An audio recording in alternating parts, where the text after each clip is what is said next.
አባቶቻችንና ከሃዲዎች የጫኑብን የጥፋት አዋጅ ይገፈፋል፣ የህዝባችን ትንሳኤም ይበሰራል። እንኳን ለ2018 ዓመተ ምህረት የትንሳኤ በዓል በሰላም አደረሳችሁ። የትንሳኤ በዓልን አስመልክቶ ከአማራ ፋኖ ብሔራዊ ንቅናቄ የተሰጠ መግለጫ። የአማራ ፋኖ ብሔራዊ ንቅናቄ አፋብን ለክርስትና እምነት ተከታዮች በሙሉ እንኳን ለትንሳኤ በዓል በሰላም አደረሳችሁ ይላል። ከጌታችን ትንሳኤ የምንማረው በሐቅና በእውነት መንገድ የጸኑት ማሸነፋቸው አይቀሬ መሆኑን ነው። የአማራ ህዝብ በሐሰተኞች ህግና ማሰሪያ በአረመኔዎች ጭፍጨፋና ድብደባ አንገቱን ደፍቶ ነፃነት አጥቶ ተሳዳጅና ተቅበዝባዥ ሆኖ እንዲኖር ዘመናትን የተሻገረ የሴራ ትብታብ የተገመደበት ቢሆንም አንገቱን ቀና አድርጎ ለማንነቱና ለክብሩ የሚዋደቀው አዲሱ የትንሳኤ ትውልድ ከመከራው ሸለቆ መሃል ተከስቷል። የአማራ ህዝብ ትንሳኤ አይቀሬነትም በሰራዊታችን ቀጣይነትና ተከታታይነት ያላቸው ደማቅ ድሎች ተረጋግጧል።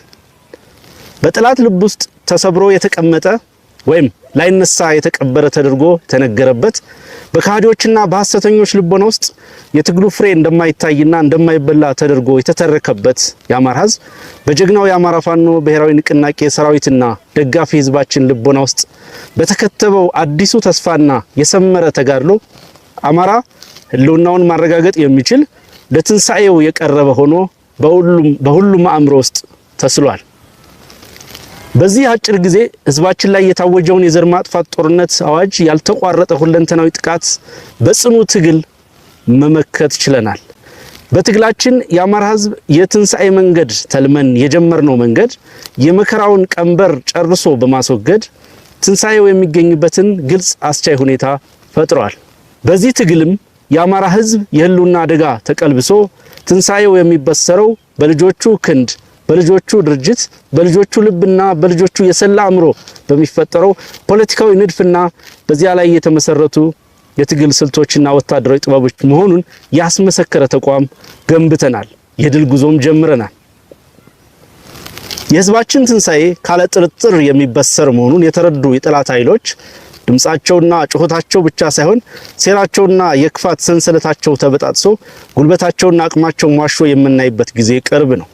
የአማራ ፋኖ ብሔራዊ ንቅናቄ የሚመራው የህልውና ትግላችን የድል እንድርድሪቱን ቀጥሎ በተሟላ አሸናፊነት ትንሳኤውን ለማብሰር ወሳኝ የመታጠፊያ ምዕራፍ ላይ ይገኛል። ይህ ለአማራ የመነሳት ዘመን ነው። በራስ ጠልነት የአማራን ህዝብ ያሻሻጡ በሽራፊ ገንዘብ ደልለው የሸጡ በህዝባችን ህልውና ላይ የሞት የፍጅት የመፈናቀልና ሀገር አልባነትን ፈርደውና አውርሰው እጃቸውን ከደሙ ንጹህ ነኝ ለማለት የታጠቡና ወደድ ባያቃቂረኞች የሚያፍሩበት የሚጸጸቱበትና አንገታቸውን የሚደፉበት ጨርሰው የሚወገዱበት የታሪክ ምዕራፍ ነው። ከዚህ በተቃራኒ በህዝባዊነት የጸኑት በአማራዊ ብሔራዊ ቁጭትና ንቃት ዘወትር በሁሉም የትግል መስኮች ለህዝባዊ ዓላማ ለሚለፉት የትንሳኤ ዘመን ነው። እርግጥ ነው የጦርነት ዘመን ነው።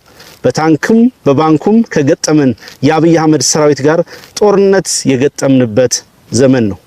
እንዲሁም ከአማራው አብራክ የወጡ ግን ደግሞ በክደት በሁሉም መስክ ህዝቡን አቆርቁዘው ለጥቃት ብሎም ለህልውና አደጋ ያጋለጡት እና በታሪኩ ሆኖ በማያውቅ ደረጃ የህልውና አደጋ ውስጥ እንዲገባ ካደረጉት ጋር ፊት ለፊት የገጠምንበት ዘመንም ነው። አገዛዙና ለአገዛዙ ያደሩ የኛ ሰዎች በክደት ከሚፈጽሙት ውድመት ለመውጣት የራስን ብሔራዊ አስተውሎት የራስን የትግል መንገድ ቀይሶና በራስ በቅነት እንዲነሳ ብሎም አማራነትን ሙሉእነትና ስምረት ባለው ልክ ዳግም ለመትከል የምንፋለምበት የጦርነት ዘመን ነው። ግን ደግሞ ጦርነቱ የትንሳኤ ምልክትም ነው። ለህልውና አደጋ ያጋለጡንን ውስጣዊና ውጫዊ ችግሮችን እና መግፈያዎቻቸውን ስንረዳ የህዝባችንን የቆዩ ብሔራዊ አስተውሎቶች ስንመረምርና ስናውቅ ብሔራዊ ንቃት የተላበሰ ትውልድ መፍጠር እንደሚቻል በተግባር ተምረናል። ይህ ምዕራፍ ለመራር ተጋድሎ በጋራ እንነሳ ዘንድ ያስቻለንን ብሔራዊ ቁጭት ፈጥሯል። ይህም ጠላታችንን ለይተን በየዘርፉ እንድንፋለመው በማድረግ የአሸናፊነታችን ማመሳከሪያ ሆኗል። ጥንትም ሆነ ዛሬ ፖለቲካ ትግል ዓለምም ሆነ በመንፈሳዊ አስተምሮ በሐቀኝነትና በጽናት የሚደረግ ተጋድሎ ፍጻሜው አሸናፊነት ነው። ይህ ትውልድ ካለ ጥርጥር በቀራኒው አደባባይ በህዝባችን ላይ የተቸነከሩ የበደል ችንካሮችን በደሙና በአጥንቱ ነቅሎ ይጥላል። ጠላቶቻችን በሴራ ቀብረነዋል ያሉትን የአማራ ህዝብ እውነት ብሎም ሐቀኛ ሀገር ወዳድነትና ነጻነትን ዳግም ያስነሳል። በመጽናት ከስቅለት በኋላ ትንሳኤ እንዳለ ሁሉ ከትንሳኤ በኋላም ህይወት በህግና በመርህ የመምራቱ ግዴታ እንደመጣው ሁሉ ድርጅታችን የአማራ ፋኖ ብሔራዊ ንቅናቄ ከድል በኋላ ለህዝባችን የሚመች የሚቆም የሚታመን ስርዓት ለመገንባት የጀመራቸውን ድርጅታዊ የመዋቅር ዝርጋታዎች ሁለንተናዊ ትስስሮች አጠናክሮ በማስቀጠል ህልውናችን በጸና ብሔራዊ የአንድነት ክንድ እንዲረጋገጥ በየዕለቱ እየተጋ ይገኛል። የአማራ ፋኖ ብሔራዊ ንቅናቄ የተተበተቡ የሴራ ድሮችን በመበጣጠስና የተቀመጡ የዓላማ መዳረሻዎችን በማጤንና በማጠናከር ከዕለት ወደ ዕለት ህዝባችንን የህልውና አደጋ እያከሸፈ ወደ ሙሉ የነጻነት ጉዞ መስመር የገባ ሲሆን ድላችን እየተቃረበ ይገኛል። ዘመናትን በተሻገረ የሐሰት ድሪቶ በወለደው ፖለቲካዊ ትርክት የህልውና አደጋ ላይ የወደቀው ህዝባችን የትላንቱን ብሔራዊ አስተውሎት ከዘመኑ ጋር በስምረት በሚያዋድድ የትግል ስልት ጠላታችንን ድል እንነሳ ዘንድ አፋብን የትግል ጥሪ ያስተላልፋል። ግጭትን፣ ጭካኔን፣ አረመኔነትን፣ ህግ አልባነትን በማለማመድ ኢትዮጵያን ወደ ድንጋይ ዘመን እየመለሰ ያለውን አገዛዝ ለማስወገድ የምናደርገውን ጽኑ ተጋድሎ አጠናክረን የምንቀጥል መሆኑንም በዚህ አጋጣሚ እናረጋግጣለን። በድርጅታችን፣ በሰራዊታችን፣ በክንዳችን፣ በእውቀታችንና በህዝባችን የዓላማ ጽናትና ድጋፍ ድል እንነሳለን። ትንሳኤያችንም ይበሰራል። ለዚህም እስከዛሬ ካደረግነው የበለጠውን ለማድረግ ወሳኙን ድል ለመቀዳጀት የመጨረሻውን ፍልሚያ ለማድረግ በሁሉም መስክ እንዘጋጅ፣ እንትጋ። በመጨረሻም የአማራ ፋኖ ብሔራዊ ንቅናቄ ለሰራዊታችንና ለአመራሩ በአገር ውስጥና በውጭ ላለው ህዝበ ክርስቲያን እንኳን ለትንሳኤ በዓል አደረሳችሁ እያለ መልካም በዓል እንዲሆንላችሁ እየተመኘ የድርጅታችን አባላት በበዓል አከባበር ወቅት መደረግ ያለባቸውን የጥንቃቄ ተግባራት በሙሉ እንዲፈጽሙ እናሳስባለን። የአማራ ፋኖ ብሔራዊ ንቅናቄ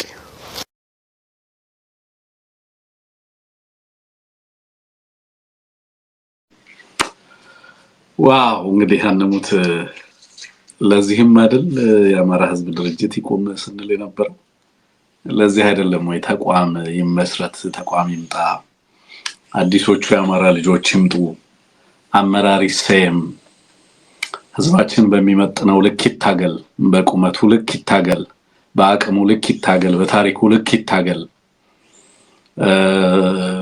ስንል የነበረው ይሄ ነው እና ዛሬ በእርግጥም ምን አይነት ሊደርሺፕ እንደተወለደ ምን አይነት አመራር እንደተወለደ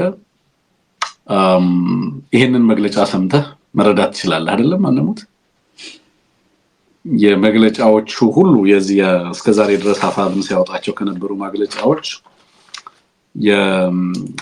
እጅግ የዳበረ የፖለቲካል ማስተርፒስ ልለው የምችለው ጠልቅ መልእክቶችን ያዘለ መግለጫ ሆኖ ነው ያገኘሁት። እንኳን አደረሳችሁ መልእክት ሆኖ ነው የተመለከትኩት። አንሙት እንኳን አደረሳችሁ መልእክት ብቻ አልነበረም። ከአገዛዙ ሚራዥ ትንሳኤው ሆኗል፣ ትንሳኤው መጥቷል፣ እንትኑ አልፏል፣ እንትኑ ገብቷል ከሚለው ከ2013 ጀምሮ ስንጠጣ ከነበረው ያገዛዙ ፉከራና ቀረርቶ በፍጹም በተቃራኒ በሆነ በተጨባጭ ስለመጡ ለውጦች፣ በቀጣይ ያሉ ነገሮች እና በቀጣይ ስለሚያጋጥሙና ስለሚደረጉ ተጋድሎች ዝርዝር ፍኖቶችን ያስቀመጠ ሆኖ ተመልክቻለሁና እስኪ አንሙት ሐሳብ ስጥበት አንተ። መልካም መልእክት ያዘለ ነው። ጠንካራ ይዘቶች ተመልክቼበታለሁ። አንዳንድ ጉዳዮች ደግሞ የበለጠ ትኩረት የሚፈልጉ ናቸው። ለምሳሌ አዲሱ የትንሳኤ ትውልድ ከመከራው ሸለቆ መሃል ተከስቷል ይላል። በብዙ ችግር ውስጥ በብዙ ትርክት ውስጥ በብዙ መከራ ውስጥ ያለፈ ማህበረሰብ እንደመሆኑ አዲሱ የትንሳኤ ትውልድ ማለት ብዙ ነገር ማለት ነው። ይሄ ትውልድ የትንሳኤ ትውልድ ነው። ይሄ ትውልድ የአማራን ትንሳኤ ያረጋግጣል፣ ውን ያደርጋል። ስለሆነም ይሄ ትውልድ ከመከራው ሸለቆ መሃል ቆሟል፣ ተከስቷል የሚለው አንደኛው ቀልቤን ከገዙት ሐረጎች መካከል ነው። በጣም ቆንጆ ይዘት ያለው መግለጫ ነው። በተለይ የአማራ ህዝብ ህልውና አደጋ ተቀልብሶ ትንሳኤው የሚበሰረው በልጆቹ ክንድ፣ በልጆቹ ድርጅት፣ በልጆቹ ልብና በልጆቹ የሰላ አይምሮ በሚፈጠረው ፖለቲካዊ ንድፍና በዚያ ላይ የተመሰረቱ ትግል ስልቶችና ወታደራዊ ጥበቦች መሆኑን ያስመሰከረ ተቋም ገንብተናል፣ የድል ጉዞም ጀምረናል የሚል ይሄ የራስ በቅነት ጉዳይ ከዚህ ነው የሚጀምረው። በራሱ ልጆች፣ በራሱ ክንድ፣ በራሱ ድርጅት፣ በራሱ ልብ፣ በራሱ ልጆች የሰላ አይምሮ የሚፈጠር ፖለቲካዊ ንድፍና ድል መሆኑን የጠቀሱበት ነው። ከምንም በላይ በተለይ ይህ ዘመን የአማራ መነሳት ዘመን ነው ብለዋል። የመከራ ዘመን ነው፣ የጦርነት ዘመን ነው፣ አገዛዙ የኢትዮጵያ ትንሳኤ ዘመን ነው ይላል። ነገር ግን የኢትዮጵያ የጦርነት ዘመን ነው። ኢትዮጵያ ከራሷ ጋር ጦርነት ከገጠመች አመታት ተቆጥረዋል። ስለዚህ ይሄ አዲሱ የትንሳኤ ትውልድ ግን ይህን ዘመን የአማራ የትንሳኤ ዘመን እያደረገው እንደሆነ በዚህ መግለጫ ላይ ትመለከታለህ። እዚህ ላይ ሁለት ሐሳቦች አሉ። አንደኛው ይሄ የራስ ጠልነት አመለካከቱ በተለይ የአማራን ህዝብ ያሻሻጡ ይላቸዋል። በሽራፊ ገንዘብ ደልለው ይሸጡ በህዝባችን ህልውና ላይ ሞት፣ ፍጅት፣ መፈናቀልና ሀገር አልባነትን ፈርደውና አውርሰው እጃቸውን ከደሙ ንጹህ ነው ለማለት የታጠቡና ወደድ ባይ አቃቂረኞች የሚያፍሩበት የሚጸጸቱበትና አንገታቸውን የሚደፉበት ጨርሰውም የሚወገዱበት የታሪክ ምዕራፍ ነው ሲል ያስቀምጠዋል። ይሄ ራስ ጠልነት ጋር የተያዘውን ጉዳይ የሚገልጽበት ነው። ከራስ በቅነት ጋር የሚያያይዘውን ጉዳይ ደግሞ በሌላ መንገድ ነው የሚገልጸው። የራስን ብሔራዊ አስተውሎት ይላል፣ የራስን የትግል መንገድ ቀይሶ ይላል። በራስ በቅነት እንዲነሳ ብሎም የአማራነትን ሙሉእነትና ስምረት ባለው ልክ ሙሉእነትና ስምረት ይሄ ብዙ ነገር ማለት ነው።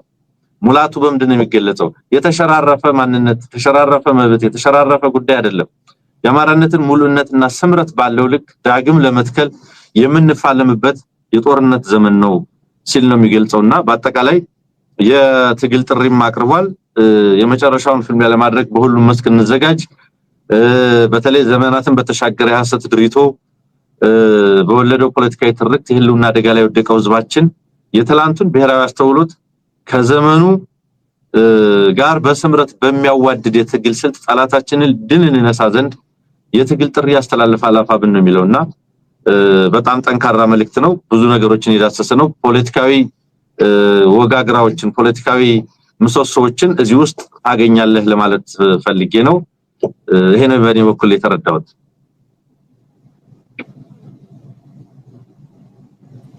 ጠንካራ መልእክት የተላለፈበት ነው። አመሰግናለሁ አድሙት። ከ2013 ዓ.ም ጀምሮ አብይ አህመድ ያስተላለፋቸውን መልእክቶች ደግሞ አጠር አድርጌ ለማቅረብ ሞክራለሁ። አንሙት ይሄንን መልእክት ቅድም እንዳልኩት የላከልን የዮሐንስ አንበርብረን ጽሁፍ ነው የተመለከትነው። ከዛ የወሰድነው ጽሁፍ ነው። በነገራችን ላይ መልእክቶቹን እንደሚከተለው ላቅርባቸው። 2013 ላይ ያወጣውን መግለጫ እንመልከት። ባጭሩ ነው እንግዲህ የሚቀርበው። በአጠር አድርገን ለማሳየት እንሞክራለን። ኢትዮጵያ አሁን ከከበቧት መከራዎች፣ ግድያዎች፣ ውዥንብሮችና ጩኸቶች በላይ ናት። የይሁዳ የውስጥ ተንኮል፣ የነ ሊቀ ካህናት ቀያፍ የቡድን ስራ፣ የሮማውያን የሀገር ማፍረስ ዓላማ እሁድ እኩለ ሌሊት ብትንትን ወጣ። ክርስቶስን ሞትና መቃብርን ድል አድርጎ ሲነሳ ታሪኩን ሁሉ ተቀየረ። ኢትዮጵያ ትንሳኤውም እንደዚህ ነው። ከውዥንብሯ ቀን በኋላ ይመጣል።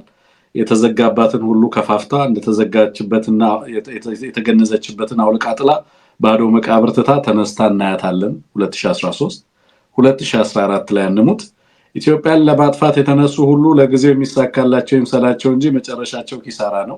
ከጥቂት ቀናት የተሳካላቸው እንዳሸነፉ ቢመስላቸው ኢትዮጵያ ሞተው እንደሚቀሩ ሀገራት አይደለችም። ከሙታን ትነሳለች፣ ጠላቶቿንም ታሳፍራለች፣ አሳፍራም ታከስራለች።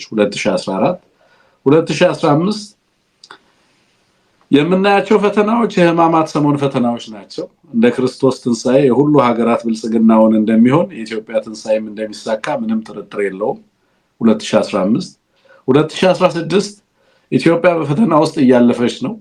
በፈተና ውስጥ የቆመች ሀገር ግን አይደለችም። የሕማማቱ ወቅት አጭር ቢሆንም ከባድ መሆኑን እናውቃለን። የኢትዮጵያ የእውነት ብቻ የተከተለን እንገሰግሳለን። በዚህም የሕማማቱን አሳጥረን የኢትዮጵያን ትንሳኤ ጊዜ እናራዝመዋለን ይላል።